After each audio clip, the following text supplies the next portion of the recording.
Welcome to Paddlecast, where we talk to paddlers who are pushing the limits, paddlers who are pushing their own limits and pushing the limits of paddle sports. I'm Betsy. This is a special bonus episode of my interview with John Knippers, who I spoke to after he broke the record for the fastest stand-up paddleboard to complete the Texas water safari. The safari is 260 miles long through Texas. It is known for its tough conditions, and it actually bills itself as the toughest canoe race in the world, which is a bold statement. But after I spoke with John about his experience, I think it might be true. The Texas Water Safari record isn't John's only SUP Ultra record. He also has the record for being the first and fastest person to complete the Alabama 650 on a SUP. That is 650 miles paddling the length of Alabama in the southeastern US. And his record for that race is 8 days, 9 hours, and 16 minutes. John was also the assist to Paolo Marconi's win at the first ever edition of Last Paddler Standing, which is the backyard ultra where paddleboarders have to complete a 3.3-mile loop every hour on the hour until they can't anymore. John has raced that event every year since it began in 2022, where he completed 47 hours of paddling. I finally had the pleasure of meeting John in person at the 2025 edition of Last Paddler Standing just a few weeks ago in December. You can rewatch our live stream of that epic event, which went on for an unprecedented 52 hours on YouTube. John is one of those characters where as soon as you get to chatting, it just feels like you've been transported. It feels like you're in the woods and you're just talking story over a campfire, maybe sipping on hot cocoa. I think as you listen to this conversation, that will hopefully come across. So it is a long one, but it's a really good chat. Unfortunately, when John and I did speak, I was a bit late to press that record button. So now I am going to drop you right into the midst of the conversation. We started by talking about how John got into paddling and why he loves the ultras so much. Then we go into his account of the Texas Water Safari and his new record, which was just under 82 hours, so less than 3.5 days. And at the end, I ask John whether he does think the safari is the toughest canoe race in the world. A little content warning here at the beginning of the conversation for a brief mention of violence. So the story begins in 2001 when John was shot 5 times. It was an event that changed his life, and ultimately, it's part of what led to his love of ultra paddling races. So we'll begin here talking about John's recovery from the shooting.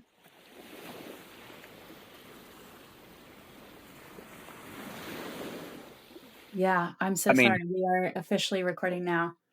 Yeah, no that was worries. 2001. Mhm. How long was your recovery from that? That was, I think it's something like that. It's kind of like recovery never really ends, you know? I think, but what you're physically recovery, I think 3 months probably. 3 months before I was on my feet, actually working again. Wow. And, I took a totally twist in life, left this state of Oklahoma and went to, well, after 3 months of recovery at my grandmother's house, going back and forth to doctors, oral surgeon that took pieces of bullet out of my jaw and gums, the ophthalmologist, following up with him, who had taken the bullet out of my eye, which took 9 hours to, and he did it without me losing my vision. It's amazing that I still have vision. Yeah, follow-ups, rehab. Couldn't open my mouth for 3 months. Couldn't open it all the way for 3 months. I couldn't open it at all in the beginning, and then slowly but surely with that was one of my physical therapies is getting my mouth open again and, stretching out the, um, the jaw 'cause, yeah, I'd eat soft food for those months and put in these 3 times a day, I would have to do this tongue depressor. Basically, you could get this thing that cranks your mouth open slowly but surely, like, twisted deal or probably expensive thing, or the doctor was like the oral surgeon was like, "Well, you can use these tongue depressors, put 2 in between the back of your molars, you put 1 in between it, and it stretches out the mouth just, that 16th of an inch, maybe each time, and you get it as as time goes by, you gradually fit another one in there, but you stretch it for 20 minutes a few times a day, and man, that was hard. That would that would really, like you're stretching your mouth open more than, like, forcing it to go further than it goes, like, so it would, uh, it would be pretty painful. I would just sit there in my grandma's house. She took care of me those 3 months, even put weight on me. Off food diet, like, I gained weight, my grandma was so sweet, good. Um, Food was always wonderful. Yeah, after all the follow-ups and, you know, getting I had a patch on my eye for, like, maybe maybe 6 weeks. At the time of the accident, I had a hole in the cornea, like, it, like, sealed up, like, there was no pressure in my, is it the cornea? Dang, I'm it's been so long since I've even talked about that. Um, and yeah, there was no pressure in my eye, and then all of a sudden, it was like there was. So it's kinda like miraculous type stuff, really, that that I saved my eye, I didn't lose it, and that, I still was able to slowly but surely get balance back. Like, at first, I'm really unstable and have to hold on to stuff when I'm going, uh, down steps or walking in the hall. I mean, it would be a challenge. Um, and I remember, like, going off a curb in the first couple of months, stepping off of a curb when I started walking again was pretty, a big deal. And, but yeah, I after 3 months felt like I could I could I could, do something, and I felt like the thing for me to do was go to Colorado, and I went to, actually, I went to work for a church camp for a few ye for a couple of years, and, that was like stage 1 of healing, recovery. Went to work there, was kinda wanting to do adventure type stuff, like work with kids and maybe do rock climbing or whitewater rafting or something fun, but they're like, "Well, since you've got the culinary background, how about you help them out in the kitchen?" So they put me in the kitchen, and I'd work that first summer feeding the kids. Sometimes it was men's and women's groups, but just, working around good people. The staff was nice. The counselors were nice. It was just a neat environment, and that was a beautiful spot too. Pikes Peak is a kind of a famous spot in the United States, one of the 50, 14,000-foot peaks in Colorado, and so beautiful spot right out my window. And let's see, I think yeah, the end of that first summer, the food service director left to go work for a nicer restaurant, and they asked me if I would like to have the food service director position. So I'm like really all of a sudden being kind of like in charge again, you know? So that was cool. What about your hands? I mean, so you were holding your hands behind your head Yeah. while this man was shooting you. I had a bullet. My hands are dirty, but there's a scar right there where one of them went in here, out there, and there's really no pain. There's never been any problems with that hand. This finger that one of them went right through the finger. You can see the scar on this side, but that one, the tip of my finger was numb, and still I feel, it's a different feeling. But as far as it being, mm, and disabling, not. I remember thinking, oh, I may never be able to play the piano like the same way again or something, but it's fine. That's really, I mean, I think you said miraculous, like Yeah. shot 5 times in the head through your hands. Yeah. I mean, obviously mentally scathed, but physically to come out of that. Wow. Physically Wow. pretty good. Yeah. Yeah. What was your recovery like from that then mentally? It sounds like going to work at the camp with kind of a positive staff really helped. Yeah. That was a good little start. Yeah, just being from the beginning, like just being grateful to be alive and still have a chance at this place. I was so close to dying. I remember being on the helicopter going, just praying basically, like, let me make it to the hospital. My dad also was a pediatrician in the city of Tulsa back then. And that was another part of the thing that just seemed miraculous. Like he happened to be the pediatrician of a lot of the surgeons that dealt with me as children. So like they took extra special care of me.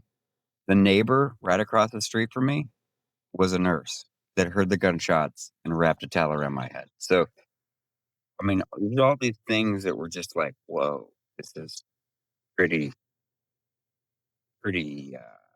I've got like purpose here. Your community came out for you. Yeah. So I think from the beginning, it's been not taking life for granted. I went to Colorado after the church camp. I went to work for a ski resort, and originally, in the beginning, even the first season there, I got a snowboard and started, you know, getting a few days in for that season. The next year, doubled how many days I got on the mountain again. Then it was like, this is I was I was a skateboarder as a child and as a teenager and even all through life. Um, I've still skateboarded some. And um, so the snowboarding was always well, I'd started snowboarding at 19. And so uh, I had done it before I moved to Colorado. So getting there to be able to have that opportunity, I mean, gosh, that's such an amazing feeling when you're up there riding chairlifts up and riding this fresh powder down the mountain. That's a good feeling. And so that didn't hurt anything. That was nice. And then going to work for Keystone Ski Resort as a chef tournant at the top of the mountain, walking on a heated sidewalk to the gondola, riding the gondola to work, and snowboarding home at the end of the day after work every day.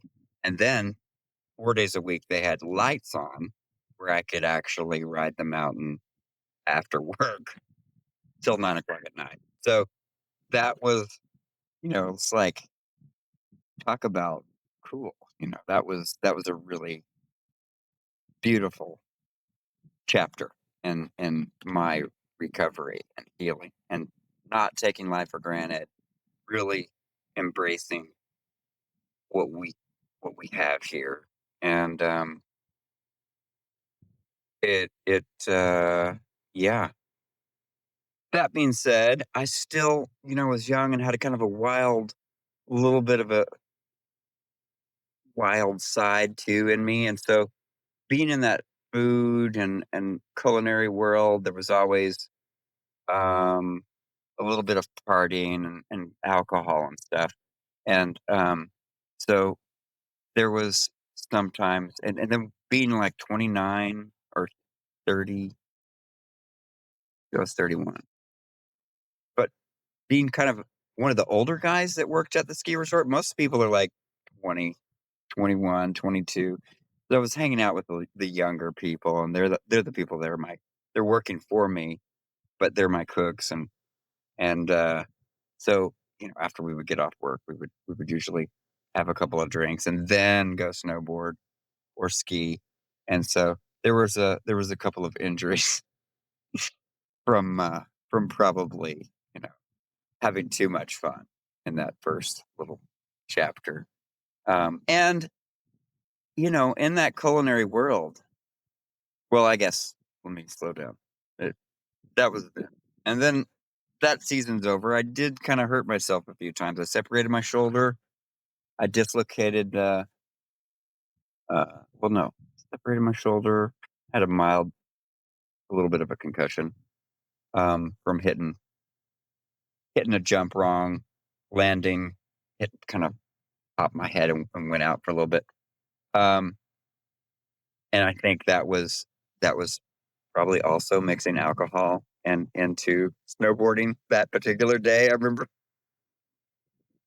friend of mine and I had probably a couple shots that day. At least it numbs the pain a little bit, right? Yeah. But from there, I went to Colorado, I got an opportunity to move to Hawaii, and my brother was working in Hawaii and said, "Hey, come, you can stay with me. I've got this house. It's taken care of. You can have a room here." And being in the culinary world and having had a little bit of injury doing the snowboarding thing, I thought a change would maybe be good. Um, so I packed up and I rode my motorcycle out to California and shipped my motorcycle at a BMW 1100 RF. Back then it was fun. Shipped it to Hawaii, and everything I could put in a few big bags, and moved in with my brother, and I got a chef job working for the Fairmont Orchid on the Big Island, and spent the next 7, 8 years cooking. And I started a salsa business on the Big Island, and that's where I discovered paddleboarding. Was the very last year I believe I was there. I had a sailboat the whole time. First year there, I saved money living with my brother, not having any rent. Bought a nice 27-foot Santa Cruz uh, monohull, kind of a racing sailboat actually. And first day out on that boat, we did a 30-mile sailboat race. That was kind of cool. But yeah, I never actually I discovered paddleboarding, but I didn't actually do it. I took people out on my sailboat that lived in the same building with me that had them. And I thought, man, that's really cool. And I even talked about it with my girlfriend back then. I was like, we should get some of these, and maybe even get like a half a dozen of them. And we live right here in the Hilo Bay, where right out the back door was our kayak chained to a palm tree, and there's the sailboat. It was like we've got the perfect spot to have a little business. We get a lifeguard license or whatever you had to do back then. I remember thinking it was always a business guy. I just salsa business for the last 3 years. Oh, made the New York Times with my salsa business. No way. Lava salsa. Back then, I was in the first paragraph of an article. New York Times came and did about what to do if you came to the Big Island.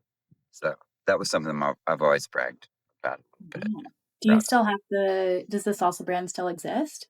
It did. It doesn't. No. It Okay. was 3 years while I was there. When I left, it left with me.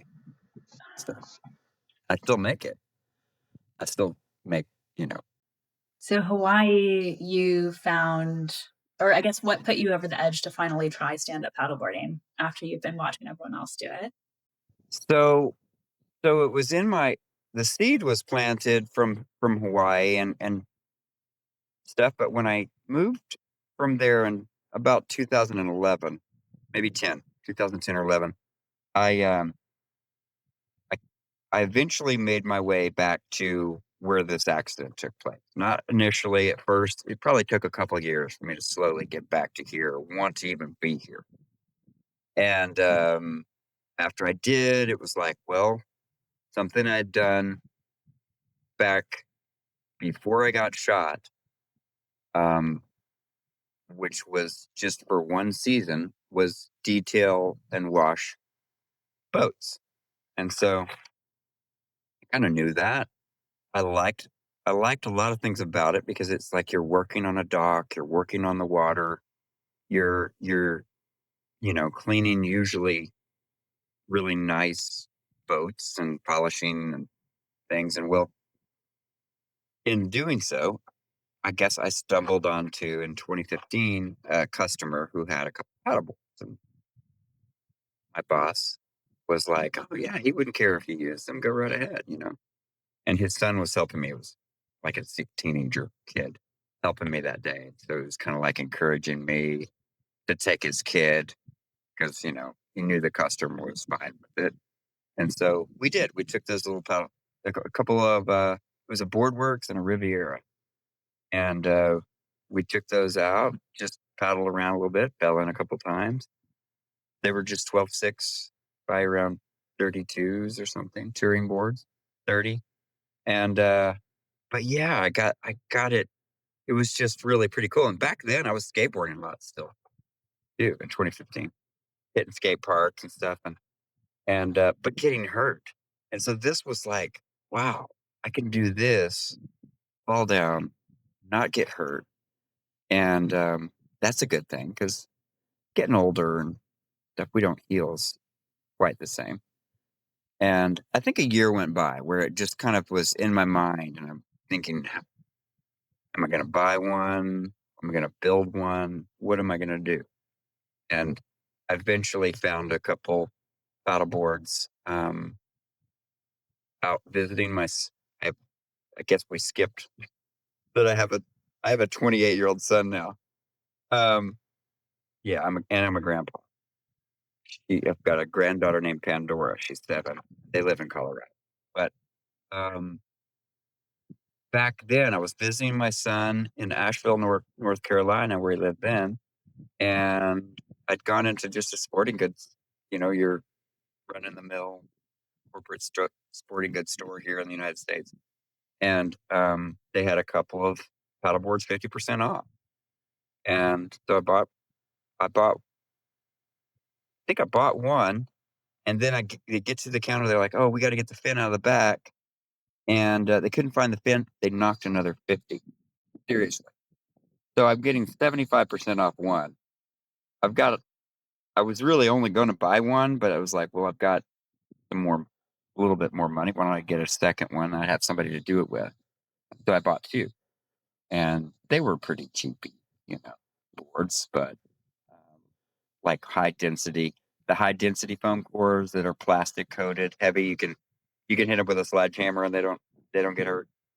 But uh, yeah, I just drove off from North Carolina. I came back here. I was working in Texas that summer, and brought them there. Took them to a lake in Texas, and I think the first time out, I think I took a dog with me, and from there it was kind of like just wanting to do it every little body of water that I passed by. Fell in love with it, and so I would take the dogs and alternate dogs. I had 2 dogs back. Yeah. I know that of like you're driving down the road and all of a sudden you see a body of water and you're like, oh, I wonder if I can paddle that. It has gotten it did evolve to that at some point. Yeah, at first there was some discipline, I think, in the beginning, but then it got to be where like, well, we got to figure out a way to get down. And yeah, we we went from skate parks to the water, and that's that's kind of, it wasn't long after that I bought, um, I'm like, man, I need to get more of these and, start a little business, share the stoke. And, yeah, I think at first year that I bought those first 2 in May, and by, like, August or July, maybe it was even June, I had 6 more. Like, I found something online, SUP ATX. I bought 6 SUP ATX boards, few $1,000. Got 6 boards delivered. It was free shipping if you bought, like, 6. So, 6. And yeah, it was another world because now all of a sudden I've got this fiberglass. They're lighter and they're like, even though they're heavy compared to a lot of boards that we're, used to now, but at that time it was like, wow, this is a lot lighter than this heavy duty bulletproof board that I started with. And yeah, started giving little lessons, discovered the river shortly after that, like, wow, this is so cool. And I stumble into a guy at the convenience store in town, 2 miles from here. And he's like, "Yeah, my son races those things." And I'm like, "Really?" Like, I had no idea there's such a thing as racing them. I'm just like, you know, I know yoga, you know, people are, you know, recreation, but that was like a whole nother world. Like, is opened up to me now. I got his number got his son's number, called him up. We talked for an hour and a half. He's like, "Yeah, if there's any way in the world you can come out to Chattanooga, Tennessee in 6 weeks, there's a race called Chattajack. I've been going to it since the very first race when there was 25 people, and then it went to 50, and then it was 100. Then, he's like, "Yeah, if you could get out there, if there's any way, like, it might give you the bug to wanna do it." And so 6 weeks later, I mean, my dogs and I, we're loaded up, and we're heading to Chattanooga, Tennessee, and we're ringing the cowbell, hitting all the checkpoints, ringing the cowbell for the infamous the famous Chattajack. Wow. So you literally met a guy at the convenience store down the road, found out his son did sup racing, and that's how you got into racing. Yeah. His son's a urologist, a doctor in Tulsa, but he's into racing. And then, so the next year, I'm like all over. I'm just really like driven. In fact, I go to Chattajack, ring the cowbell, meet all these awesome people, fit, positive, awesome. Larry Kane, the Olympian, the former Olympian. Uh, so many cool people, and it's 2016. I'm like at the finish line, talking to some of the sponsors, and I remember the guy too. It was Eric McNett out of the Northwest. Atlantic Paddler was his email, and he told me about Paddle Guru, and he said, "Yeah, you should check out Paddle Guru. There's races all over." And I'm like, "Really?" So I got on Paddle Guru right there at the finish line, Chattajack finish line. Sure enough, in 2 weeks there was a race, 10 miles in Arizona. So I'm like, "Could do that," you know. 10 miles, this was 30. I just watched people deal with 15, 25-mile-per-hour headwinds for 31 miles, like, I can do 10. Another damn race. It's kinda got a Hawaiian theme. It's been going well over 13 years or maybe 15. I don't know. It's been going a long time.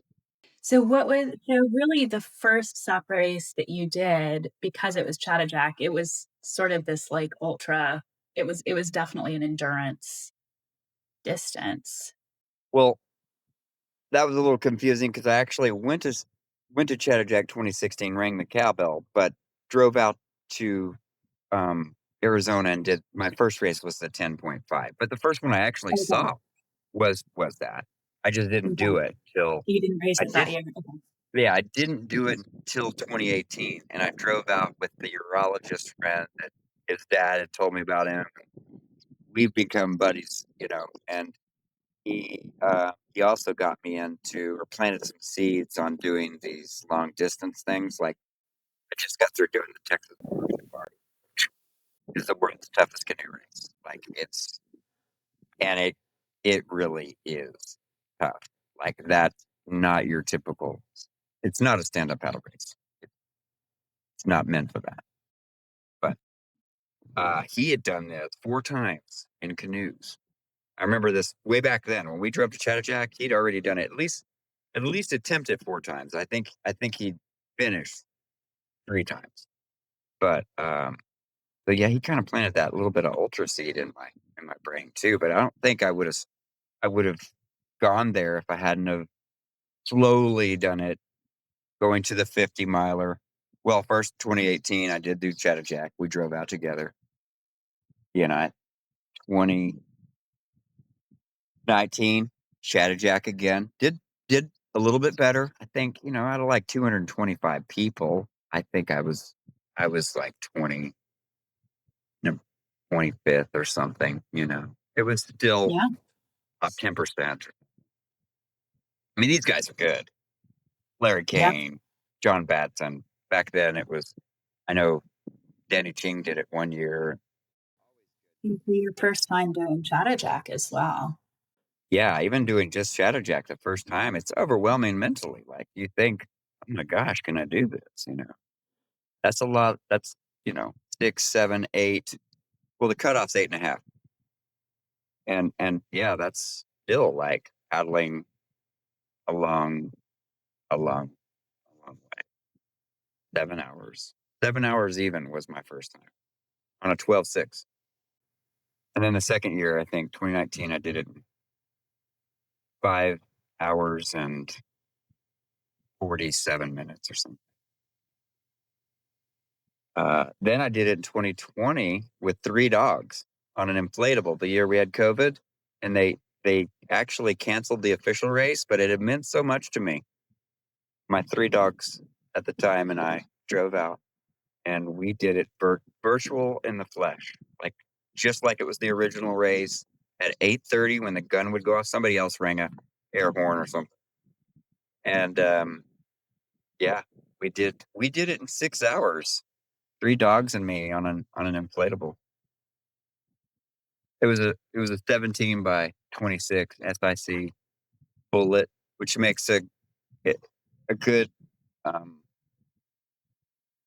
it's a good touring board, which the volume is great. It held 3 dogs in it. There was only one swim. I can't imagine my dog sitting still for that long.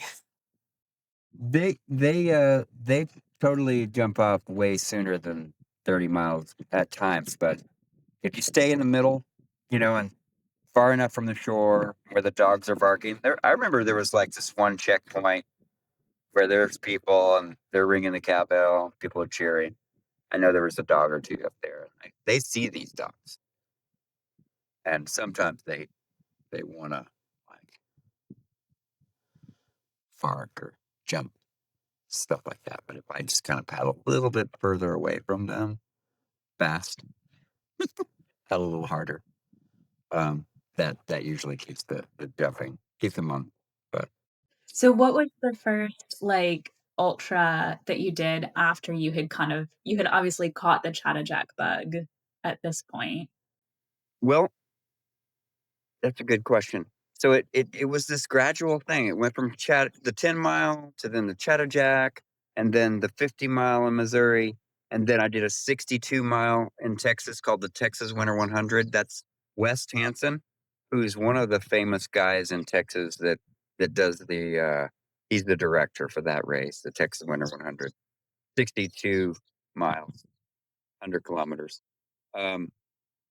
Yeah, that was the first long race. And I'd done that with, but actually before that, I did this thing called the Boundary Waters Challenge.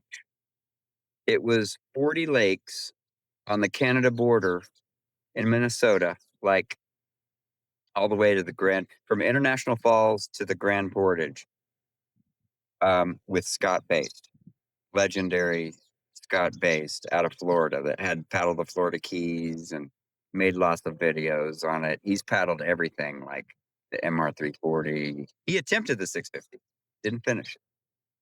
But Everglades, he's done it 5 times. He's done the Washington 350, Suwannee 230 every time they've ever had it, I think. He's he's legend. Out Yukon, I think he's the only person to ever do it twice. He asked me, if I'd be his partner and do it with him. This is 2020 during the COVID. And I had been signed up to do Molokai to Oahu that year. I'd qualified. And so I was going to do that. That had canceled. So it was like I was in pretty good shape back then. Like 2020 was probably, I was paddling, preparing for the Oahu, and which was pretty, that's probably the peak for me. Like I'm getting older. I do these ultras, but there's a difference in these, Yeah. Molokai Yeah. is very intense. It's Yeah. a very different vibe than like Yeah. cruising down the river. That's not a river race like I do a lot of, but Yeah. flat water.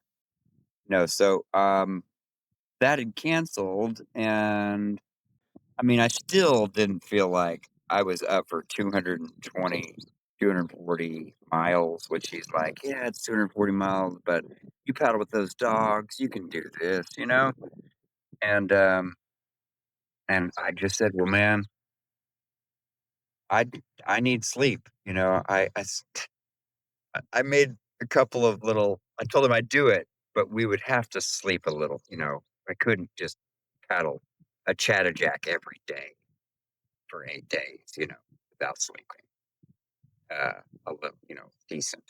And it was like doing a Chattajack a day with no current, add an extra 5-10 miles of headwinds and an extra 75 to 100 pounds of stuff, like every day. But it was pristine country. Oh, and portaging 20 miles.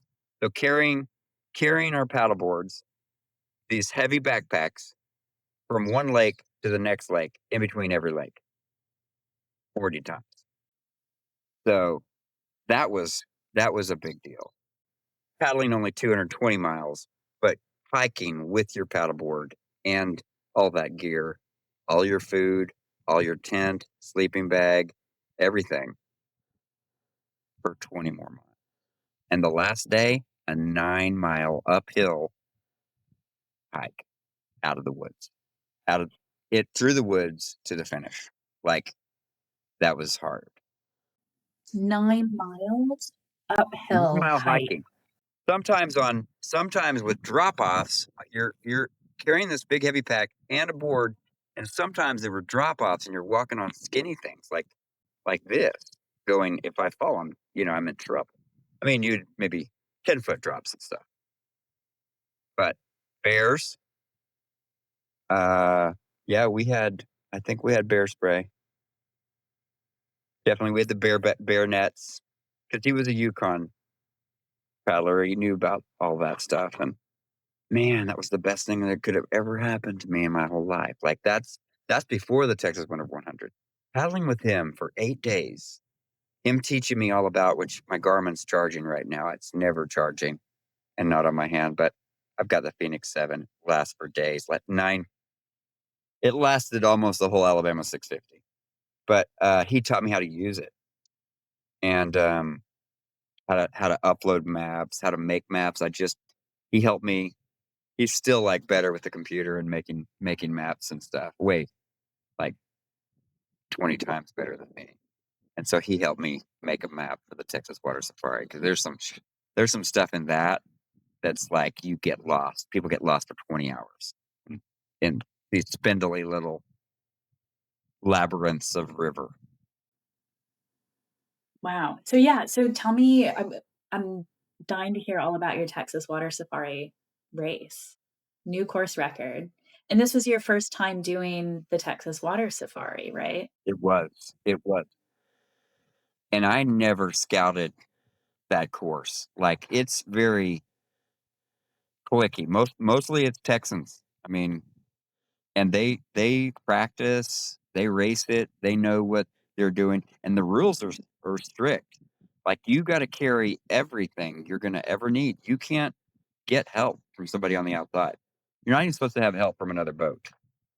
So that means you're packing, you know, you've at least got one dry bag with battery banks, cords, all of that stuff for charging your lights or your phone. You got to have two-way communication the whole route. So you got to keep a phone charged. You got to keep, I suppose, if you had a Garmin handheld inReach device, that would count. I didn't have that. I had an inReach Messenger, which was the spot tracker or spot type locator device, but that's not a two-way. Well, it's two-way texting, but you needed a cell phone and that, and you had to have a snake bite kit, a flare gun, everything that you would need to if you break something. Like, you need to have duct tape. You can't get it from somebody else. If you needed epoxy, resin or something, you got to crack, take it on water. You better bring it. I brought 2-part epoxy or a 5-minute epoxy. I brought duct tape. I brought zip ties. I brought, I had Flex Seal tape. It all starts in San Marcos. There's about 175, mostly canoes, but boats. There was 3 paddleboarders. Veronica Sosa and I don't know the other guy's name, but he didn't make it. He didn't make it 30 miles. And Veronica has become the first woman to finish on SUP, right? Yes. Amazing. A person who hasn't been stand-up paddleboarding very long at all, like maybe 2.5 years, I think. Probably mostly recreation. I think she did do Chattajack. She did Last Paddler Standing last year and really only went like 3 laps. Like, this is somebody who, that being said, take reel back some of the SUP skills. She's done the Texas Water Safari 6 times, finished it 6 times on a canoe. Knows it. She is been taught by the best. So she knows the river. I thought I was going to DNF at mile 60. I had a real good first 40 miles. I mean, I'd cracked my board already a little bit, but I was still in it. I was doing pretty good. Felt like nutrition was going good. I'm like, I'm over the hump, because the first 40 miles is when you're going to break stuff, and your race could be over because you've broken things too bad or gotten hurt too bad to keep going. And I'd gotten through checkpoint, I don't know, to Luling 90, that mile 40, and it was really hot, but like 100 something. And other than that, I was dealing with, so far so good. I was thinking it was going to get easier. It really didn't. But I mean, I was thinking at that point, okay, I'm through this hard part, and it's going to get better, but it didn't.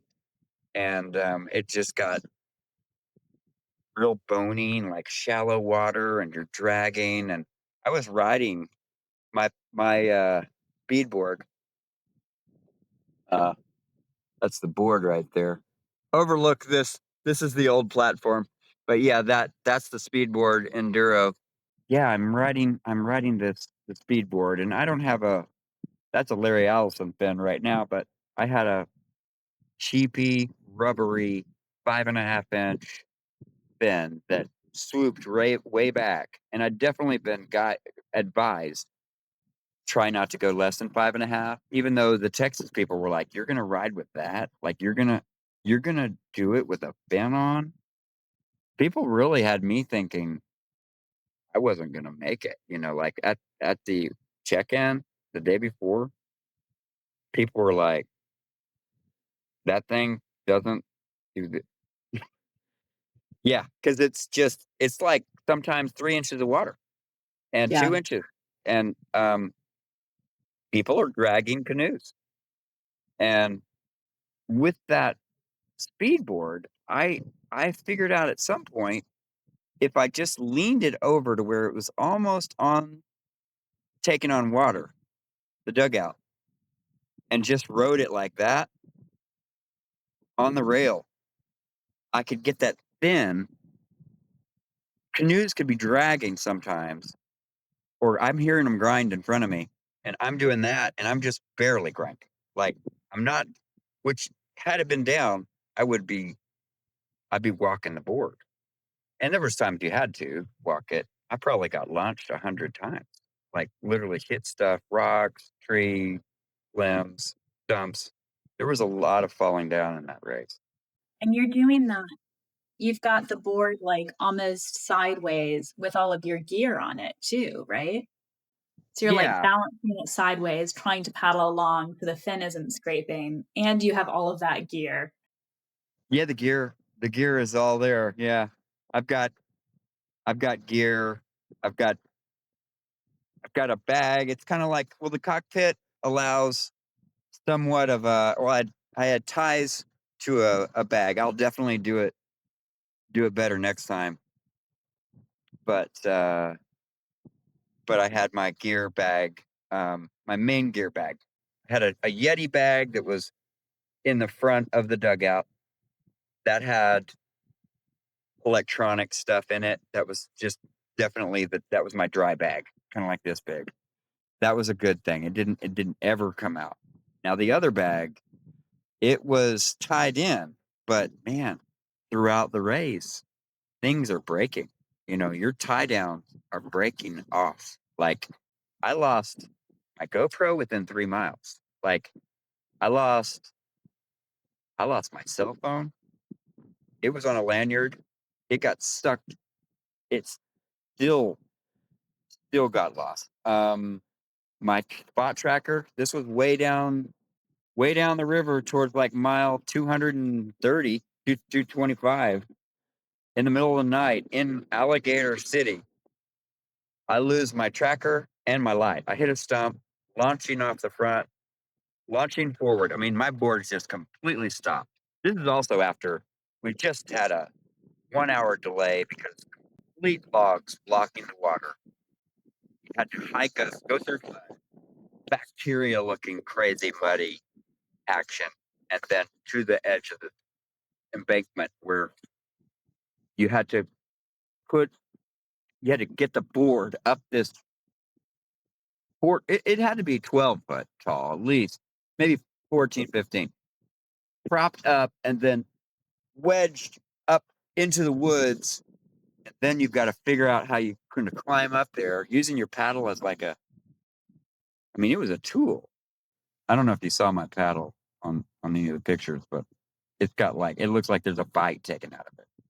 That paddle was used pretty harshly. I mean, well, that race is just harsh. People break their paddle, like I the was blade. gonna say, it sounds like you're lucky that it held up the whole time. Yeah.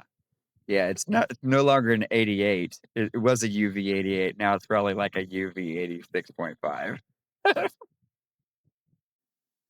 So your paddle held up the whole way. You lost your spot tracker. What happened between mile 40 and losing your spot tracker in Alligator City?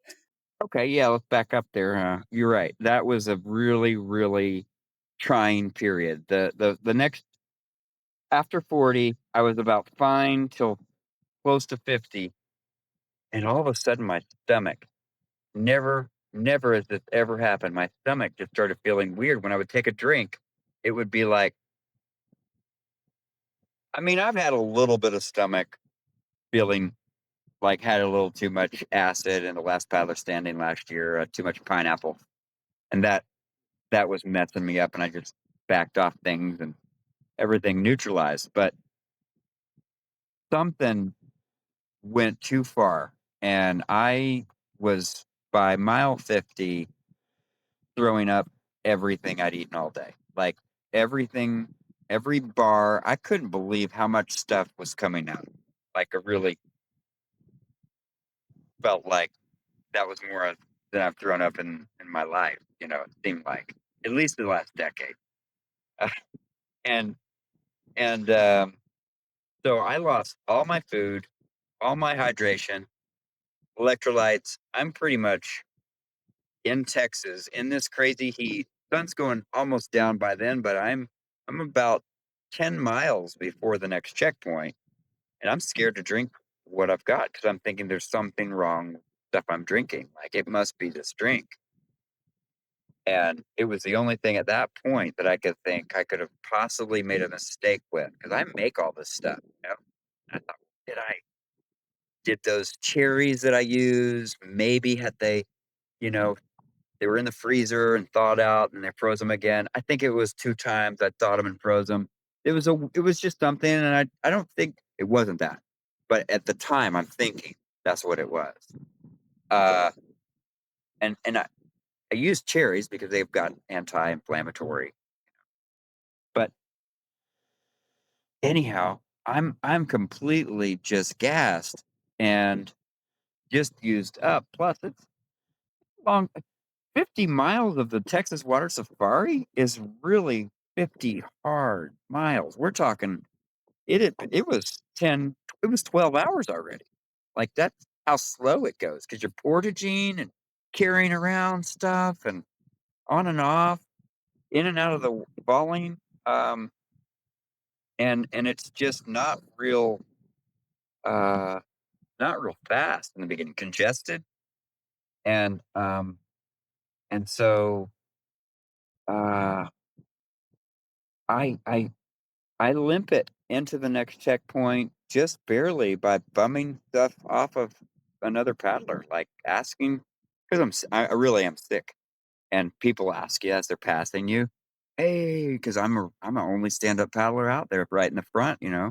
There's Veronica's in the back still, but uh, I'm I'm getting talked to, and everybody's like see the stand up paddleboarder and say something to you, so I'm not having a very good you know not sounding real good. And people are like, well, I've got a coconut water, or hey, I've got a Gatorade. And so a couple of people helped me, got me a few more miles down the road or down the river. And then um, I asked another canoe, I was like, man, you don't happen to have any of those electrolyte chews or something? And, um, and the guy's like, no. I said, shoot, man, should have asked that guy that was in front of you, paddling. Should have asked that fellow that's just past you. I bet he had some. Because I'm just really I'm I am hanging by a thread. And maybe 5 minutes later, this guy that had passed that canoe, he passes him, said something to him. This guy stopped on the side of the river and is like, "Hey man, I heard you needed some electrolytes or something." And so this guy is stopped on the side of the river, let me drink out of his bladder. He's like, "I got an extra bladder. Drink all that you can. Chew these things up." And he's like, "We only got 3 miles to the next checkpoint." And so that that got me there, and I was actually feeling pretty good when I got to mile 60 at that checkpoint, but had lost my cell phone already. And there was rapids that was ridiculous, in the dark. Um, the just feeling like I had been beaten up. There's all of these trees that are like, you gotta go underneath sometimes. Sometimes you've got just maybe the thickness of your board and maybe a few inches to get underneath something. So you're laying completely down to get under trees that are hanging over. And this is like 50 times, well, many times you're going through branches, under trees, uh, rapids, um, and and so one of those trees I thought I could clear. It seemed like it was this much. I bent down. I thought, oh, I can do this one. I can just hold the rails and bend, hit the top of my back, and just totally put me to a stop. And that hurt. In those rapids, I'd fallen down, cut my chin open on the rocks. Um, what else? So I'm beat. I've thrown up more than I have ever. I've got a busted chin. My back has been beat up. My feet, my feet are sore. There's rocks in your shoes half the time. Um, I really thought in losing my cell phone, I was like, well, maybe, you know, just the thought of maybe having learned a lot already, being hurting. Maybe I, maybe this is where I should probably stop. Maybe I should stop here. My ground crew is like, I don't even want to hear anything like that. And he's like, Texan.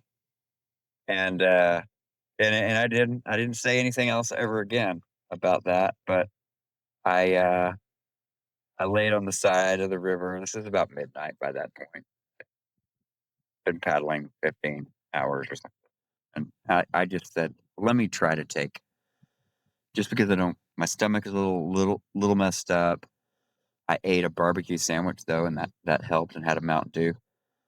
But I laid there and rested for about an hour and a half even, because I really was entertaining maybe not getting back out there. Heard Veronica had passed, and I decided, you know, I've paddled this stretch. The one thing I had done two testing of Texas. The first 16 miles I had done once in a preliminary race, and then I did the 40 to 85, which was this next section where you use your lights. There's stumps everywhere. If you didn't have lights, there's no way you'd ever make it. But um, I said I've done this before. Well, I get about halfway through it, and I see Veronica sleeping on the side. I went another, I don't know, 10 miles or something. I made it 5 miles shy of Gonzales, and I took a nap around 6 a.m. I think that's when it was. Um, Laid down. I could start seeing a really nice. It was the sun starting. It was getting light. It's like, wow, that looks like a real nice patch of grass or something. Muddy, rocky everywhere, and I found something. So I laid on that for a little bit. She passed me while I was sleeping, and got back up to her at Gonzales, and yeah, she was dragging that flying fish. And by this time, it's probably 11 a.m. or something, maybe 10:30. Um, and that next stretch was ridiculous, like 2 inches, 3 inches, 4 inches of water. Doing that riding on the rail for the next 38 miles, and no no ground crew in between. So I basically loaded up, had a lot of stuff, a lot of people dragging canoes. I was having to drag it here and there. You get to where you can get the fin in the water again, and then you're on again. But it was a slow 38 miles to the about 8 o'clock at night to get to the next checkpoint, 8:30, almost dark. And I told my ground crew, this is the part that, you know, I had gone all night and out all day. Now, no two-way communication. I really supposed to have it. This is probably not something to talk about.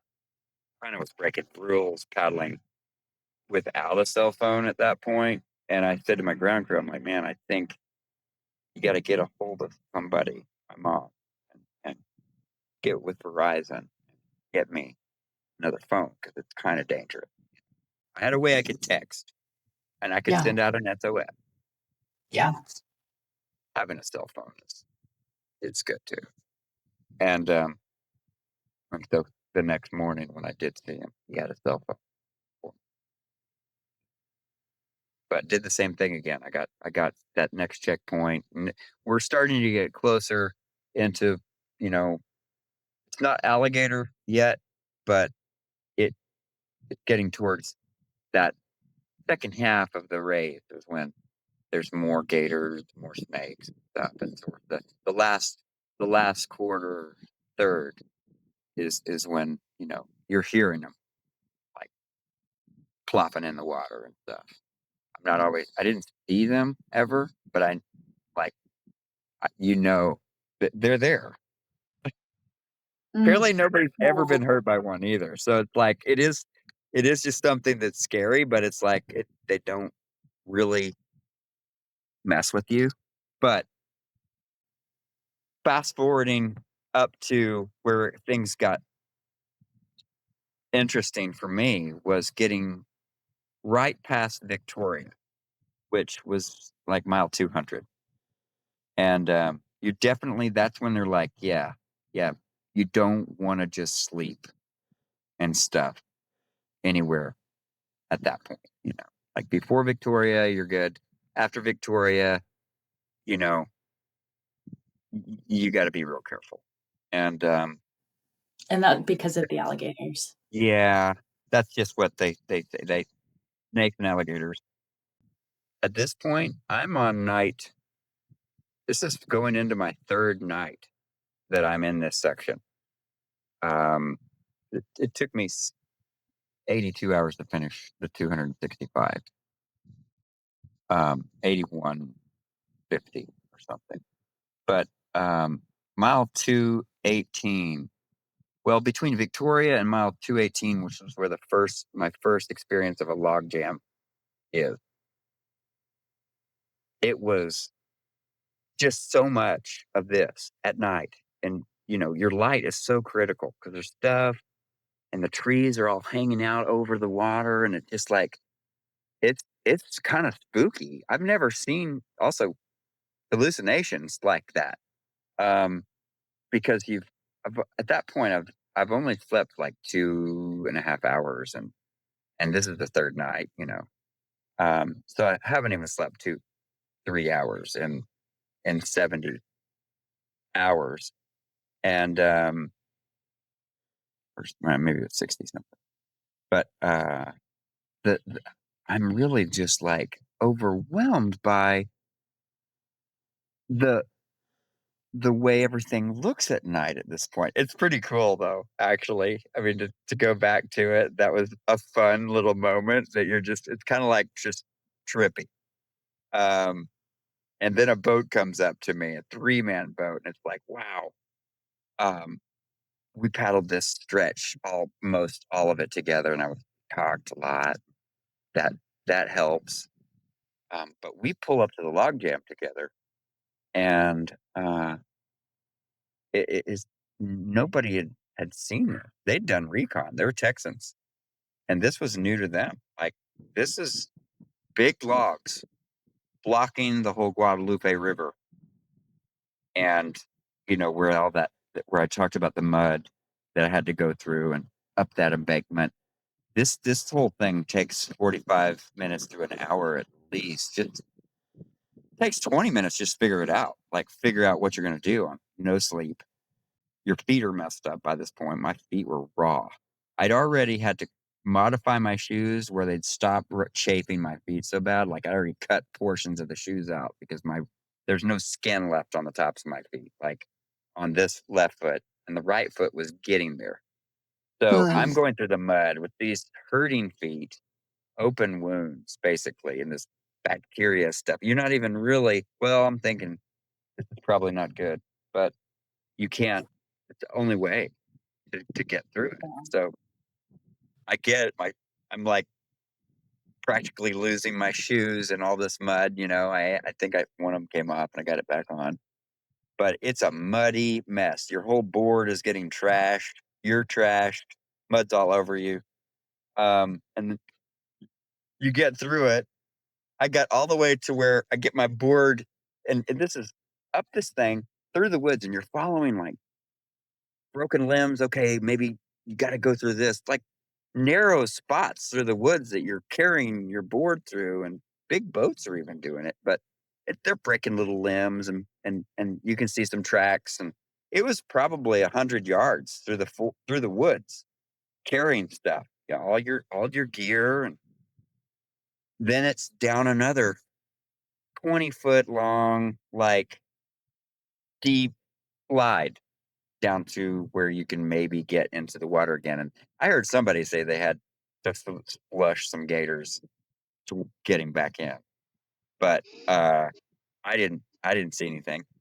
But I get down there, get my board in, my light's still working. It's on. I haven't turned it off. I'm just gonna leave it on because I've realized, oh my gosh, I lost something on the hike, like that I that I kind of thought I would need. It was a little cushy thing that in case if I had to knee paddle, I could put it under my knees because my knees are getting raw. They get raw just from up and down, and just it's just our knees aren't made to we aren't made to knee paddle, right? Yeah. Um, it's just not comfortable. And there's times when you just either you're gonna knee paddle through this section, or you're gonna get launched into 3 inches worth of. I mean, and I did. I got launched. Falling in 3 inches of water is no good in rocks, really, and it happens. Um, but I'd lost that knee pad thing, and so I hiked all the way back. All I've got at this point, I've lost 2 headlamps already. Lost my cell phone already. I'd replaced it by then, but I I had for a light was my Garmin Fenix 7X Sapphire Solar little light on my watch. And I click that thing on, and I'm walking through the woods, get back to this spot, find it. There's some other people portaging. They're coming up. And I'm like, man, I lost a little pad. By this time, you've seen these people too throughout the last 2 days. You've passed them, they've passed you. They're like, "Oh, yeah, you're the stand-up paddleboarder. Yeah. Yeah, I saw that thing." And somebody grabs it. He's like he had shoes. He probably in better shape than me at that point, and he grabbed it, threw it to me. I got back on my board, and I'm cruising, thinking things are good when I finally hiked back to it. And it was less than 5 minutes, it seemed like. I've hit a stump, launched it, Superman, never quite just grazed the whole top of the board, break off my light mount, the tracker is gone, and there's a little bit of current, and I'm I my light is underwater back maybe 30 feet back. Well, no, because it pretty much made it to a complete stop. I haven't gone too much further, but I can feel there's a little current.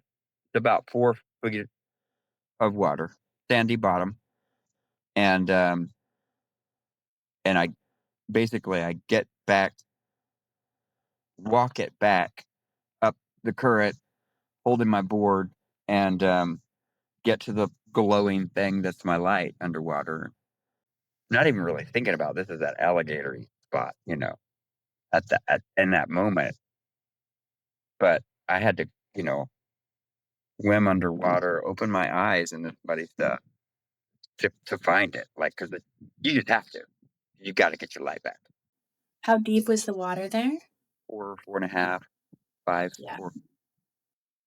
But it was it was still not like I had my eyes open underwater, and I think I'm going for the light, but it was still like, you know, there it is. Okay. And probably the tracker was pretty close to there, which paralyzed me a little bit because I thought maybe I can find the tracker. But at that point, I'm realizing, holy shit, excuse my language, but this is the gator spot, and I didn't really want to go back into the water like that again.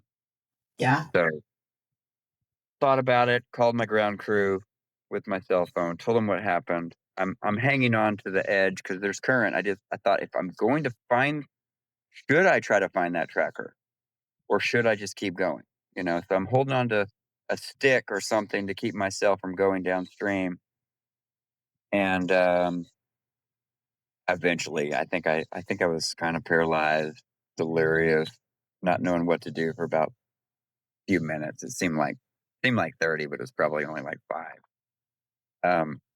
And then I continued to paddle on, but I had to rig my light so there's no mount anymore. I duct taped the light to my gear bag, and it just kept doing this. Like, your board doesn't stay completely flat as you're paddling, and so this light is moving around and sometimes getting off track. And throughout this process, um, all of a sudden I realize it's my watch says you're off course, and yeah, I'm looking at the map, and it's like try to figure, okay, I've like missed a little spot, and get it took me a few minutes of figuring things out. Finally, the only way I could figure it out really wasn't really with my map. My brain wasn't connecting to this squiggly stuff on my watch, it was just throwing me off. And I just I was like, I spit in the water. I just and like looked where the spit went. This and the spit was going this way. So I'm like, okay. So I started going that way, and then sure enough, shortly after, it started making sense, and I was on the right course again.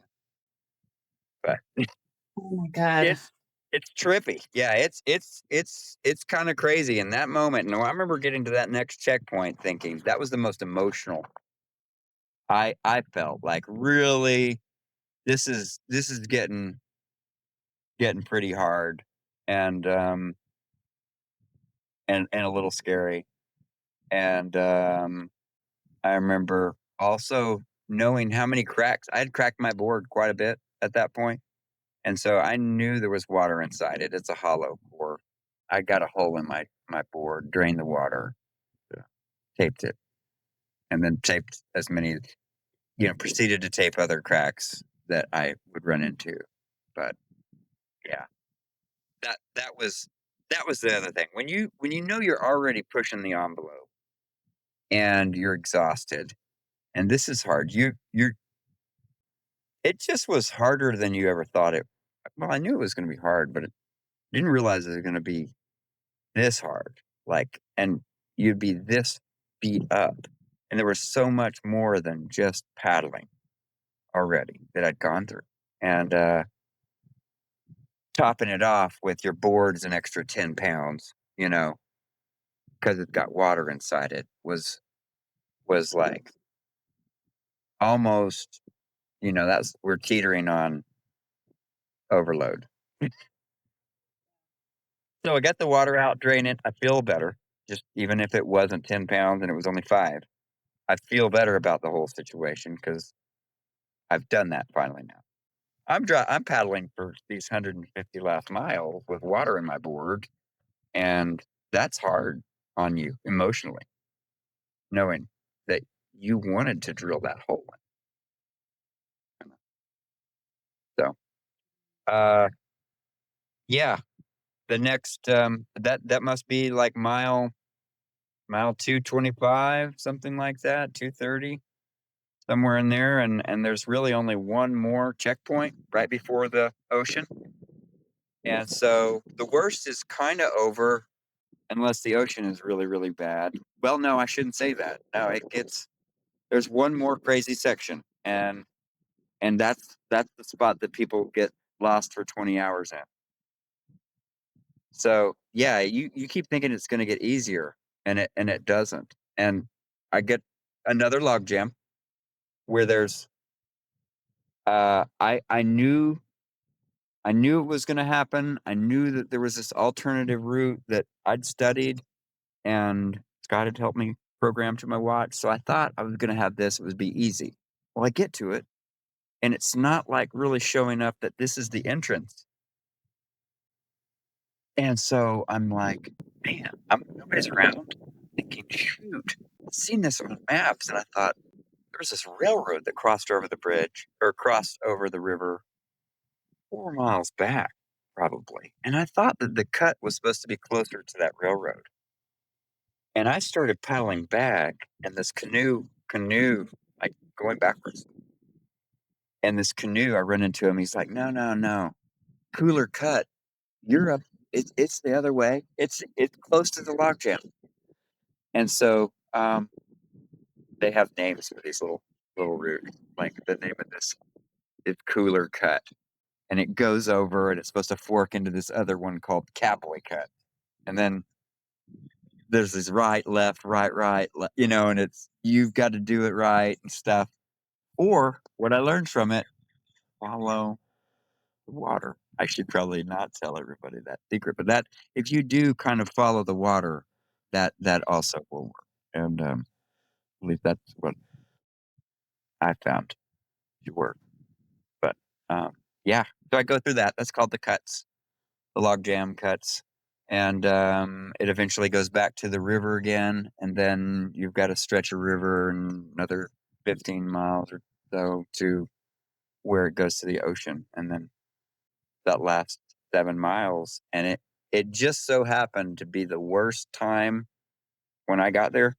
It was the hardest time of the whole event. Like the wind was the worst on Tuesday when I had to cross the bay. And it was 20. It was 15 to 20, but it was all headwind. And in the ocean that matters. Like that it, waves. So um I I got 3 miles, maybe 3, 4 miles with only falling like maybe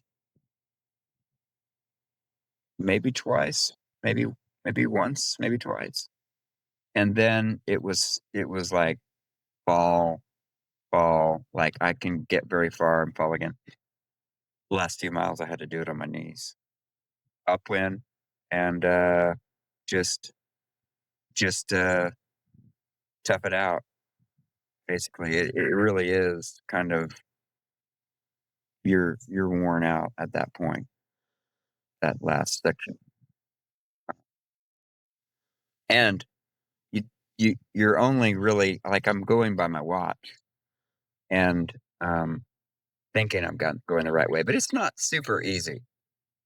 That you don't want to go out of your way an extra any bit of mileage, but I was fortunate enough to at least have headwind. I think is better than complete cross side wind.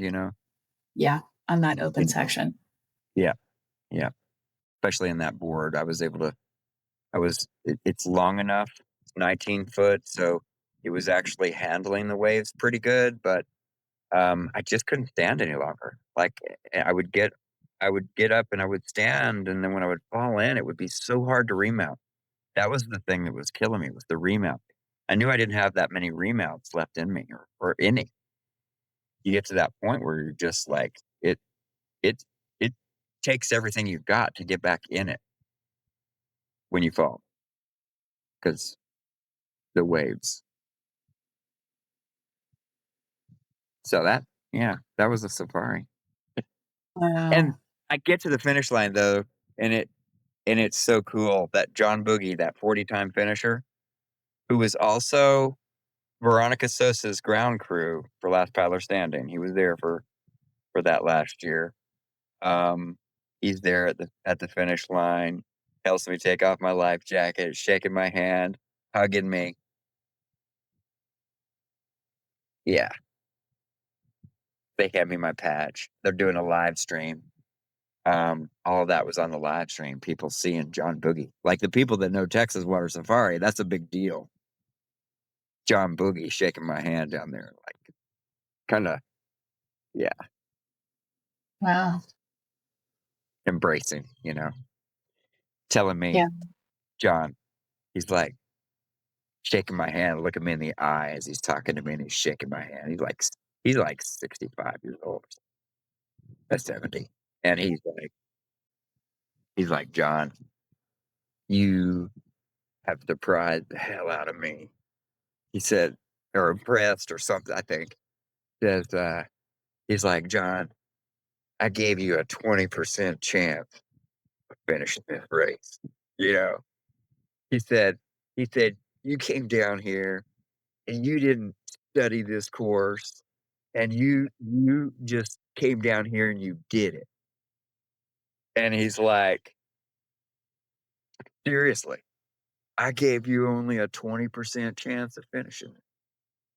And he knows me, we've he watched me through good half of the last paddler stand, and they left early. They needed to get back or something, but yeah, that was special because people literally rent boats, boogie canoes for that race. John Boogie, 40. Nobody's finished it more than him, and him being the guy that's down there. Cool. And I told him, I said, "Man, I'm doing it. I'm doing this again." I said, "This is the hardest thing I've ever done." That being said, Alabama 650's Bay was a lot harder still. Like that, there was an Really? 18-mile upwind section of that my Okay. knees were bleeding on that one. There was no more standing up on that one. Like the wind was 25 and at an angle, and I'm on a bullet with a flared up nose, catching wind. I'm barely doing 2.75, 3 miles an hour for 6 hours. That was the last 6 hours for the Alabama 650. Into the dark. Try to stand up. When the wind tapered down, like say 4 miles before the finish.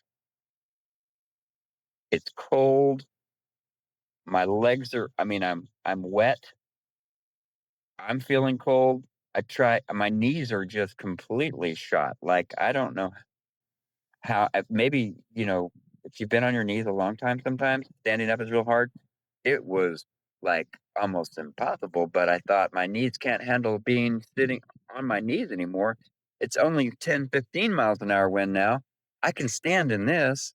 And I stood and I'm paddling, but my legs are so shivering, cold, that my legs were just shaking, and it's like, I can't do it because I'm so cold.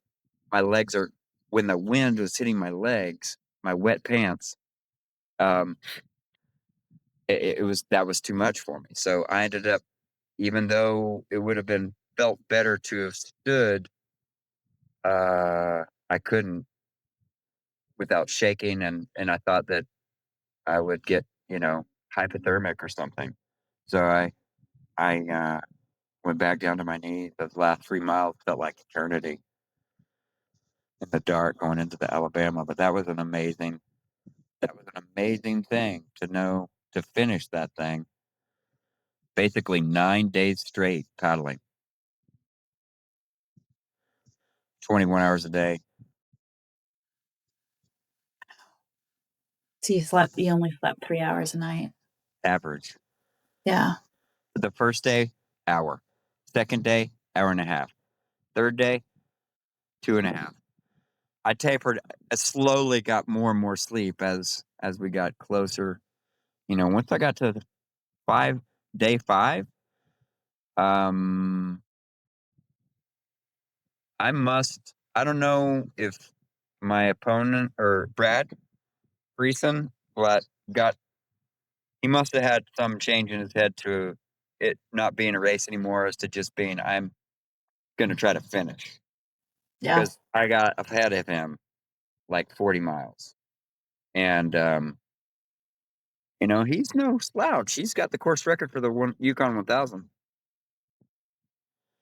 I knew that going into it. I always thought, I'm just doing it. Of course, being the first one to finish would be cool, but I didn't think, could be beat him. And he's like 40, grandpa. But I think I got ahead, and when I got to that 35-mile lead, it gave me a little more of a cushion to rest. Like, because, I don't want to die doing this thing. If I could get a little bit more sleep, that's good. Um, so I got to where I slept, I think, as much as 5.5 hours. That's like towards the end. Yeah.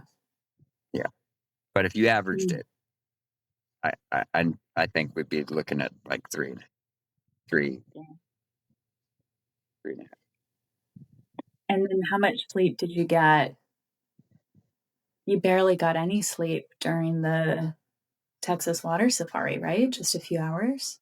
You know, I probably total 4.5 hours. I'd say that would be, it could be 4. Yeah. It was around 4, 4.5. And that's Um, basically over 4 days. that was 3 nights, like an Yeah. hour to hour and a half a night. But Wow. yeah, yeah, neat, neat, neat event. Like I'd like to see more people go out and try that one. I'm definitely going to go back and do it. And Okay.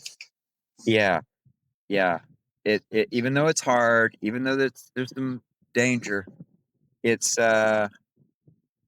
it's just like it's so hard to prepare for until you've done it. You really can know about all this stuff, but until you've done it and really experience these hardships and challenges, you know, I did pretty good for not doing it before. So I think to finish, I'd say I'm proud of myself for finishing.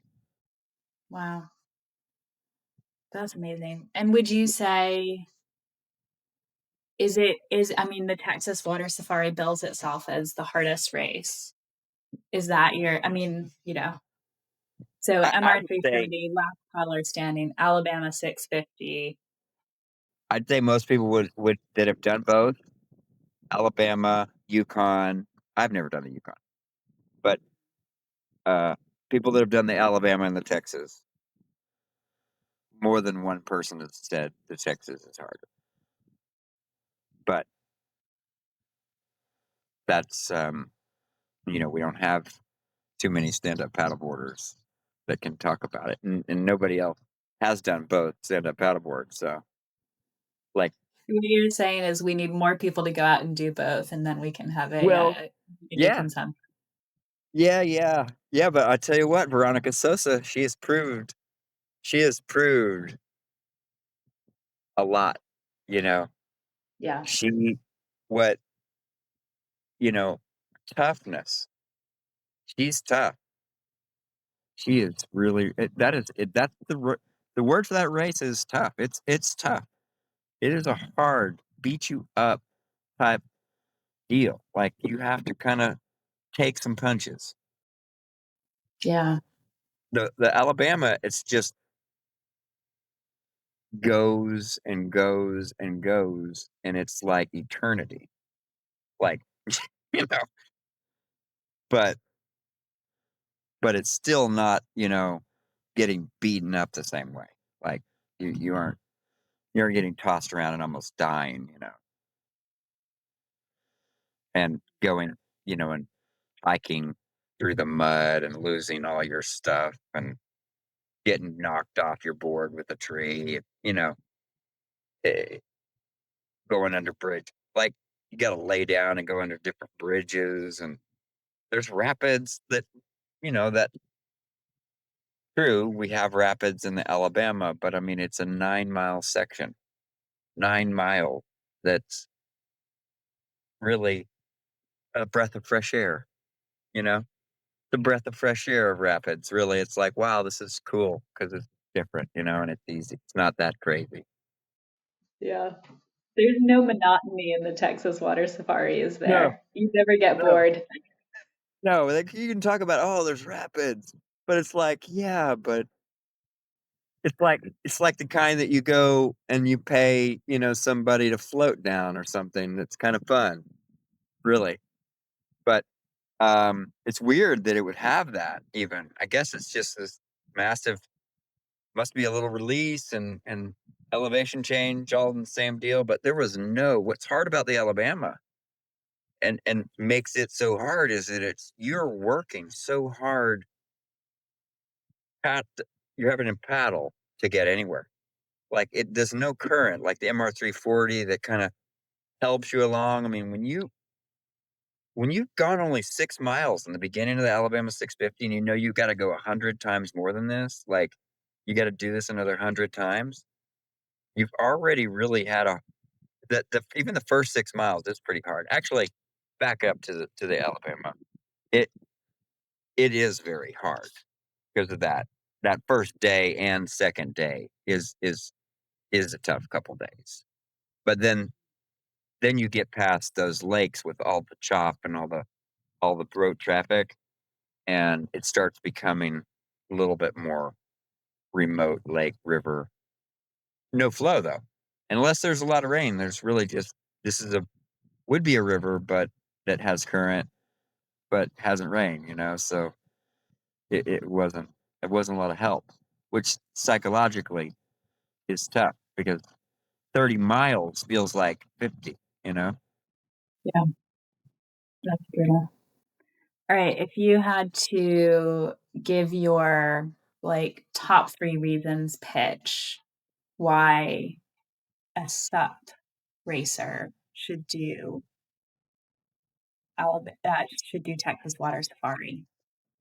Like, top 3 reasons to do Texas Water Safari. I I'd say first reason would be a challenge way outside your comfort zone, like a challenge that's beyond any general typical stand-up paddleboarding norm. It's a challenge. That would be the number one. Number two, uh, there's fun mixed in all of that crazy and all of the toughness. There's excitement involved in that because there's nothing you've ever experienced anything like that. There's no, you know, 6 hour. Well, there's probably feeling like eternity sometimes, but moments. Uh, but not the same as the Alabama 650. Um, then what would be a third? Um,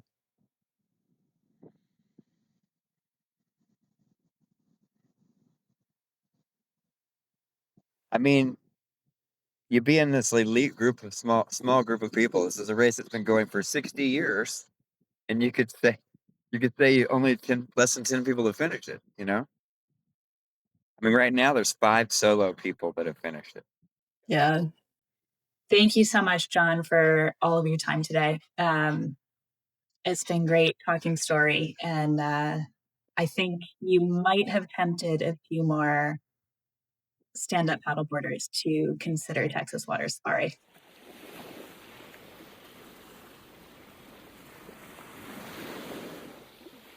Thanks again to John for such an incredible chat and for his patience in how long it took me to edit and publish this interview.